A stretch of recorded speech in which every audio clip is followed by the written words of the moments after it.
আসসালামু আলাইকুম। হুজুর, আমি জানতে চাই যে সোশ্যাল মিডিয়ায় ইসলাম প্রচার করা কোরআন এবং হাদিসের নজরে এটা কি, এবং সোশ্যাল মিডিয়া থেকে কিছু যদি টাকা উপার্জন হয় ইসলাম প্রচার করে, সেই টাকাটা খাওয়া জায়েজ হবে না? জি আলহামদুলিল্লাহ, ভালো প্রশ্ন করেছেন ছেলেটা। দেখেন, সোশ্যাল মিডিয়ায় ইসলাম প্রচার করা ভালো, কোনো খারাপ না। কোরআন হাদিসের মাধ্যম দিয়ে আপনি ভালো কথা, ভালো শিক্ষা দীক্ষা, ভালো আখলাক চরিত্র প্রচার করবেন, এটা খুব ভালো।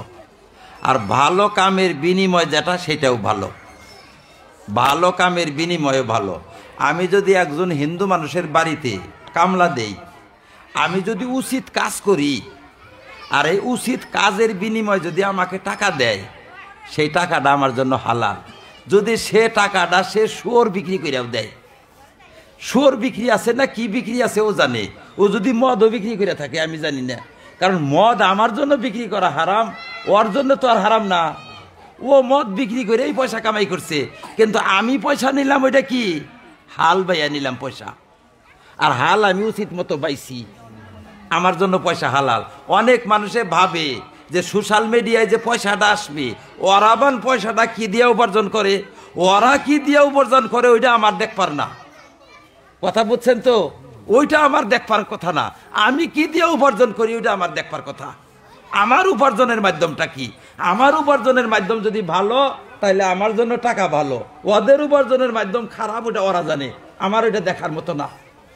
হ্যাঁ, কেউ যদি আমারে ফ্রিভাবে দেয়, হাদিয়া দেয়, হাদিয়া যেহেতু আমি কামাই করি না, এই কামাইটা হাদিয়া দাতার কামাই, তখন কিন্তু তার কামাই দেখতে হবে। বুঝছেন না কথাটা? একজন মানুষ আমাকে হাদিয়া দিচ্ছে, যেমন একজন মানুষ শুয়োর বিক্রি করছে, শুয়োর বিক্রি কইরা আমাকে মদ বিক্রি কইরা আমাকে কামলা নইছে, আর কামলার দাম মদ বিক্রি করা পয়সা আমাকে দিচ্ছে, শুয়োর বিক্রি করা পয়সা দিচ্ছে আমাকে। যদি অমুসলিম হয়, সেখানে তো তাদের তো না জায়েজের প্রশ্নই আসে না, তারা তো জায়েজ, আর আমিও নিতে পারি, এটা কোনো প্রশ্ন আসে না।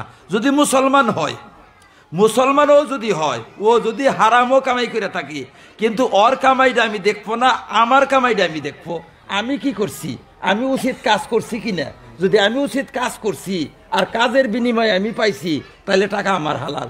হ্যাঁ, ও যদি আমাকে হাদিয়া দেয়, দাওয়াত করে, আমার হয়তো একটু দাওয়াত খান, এখন ও দাওয়াত খিলাবে কি আমাকে, খালি সুদের পয়সা, তাইলে ইসলাম বলছে যে না, সুদের পয়সা দাওয়াত খাওয়া যাবে না। হ্যাঁ, তার পয়সা যদি মিক্স থাকে, হারাম হালাল যদি মিক্স থাকে, তাহলে পরিমাণ যেটা বেশি সেটার বিধান জারি হবে। যেমন হালালের পরিমাণ যদি বেশি হয়, তাহলে দাওয়াত খাওয়া যাবে, আর যদি হারামের পরিমাণ বেশি হয়, তাহলে তার বাড়িতে দাওয়াত খাওয়া যাবে না।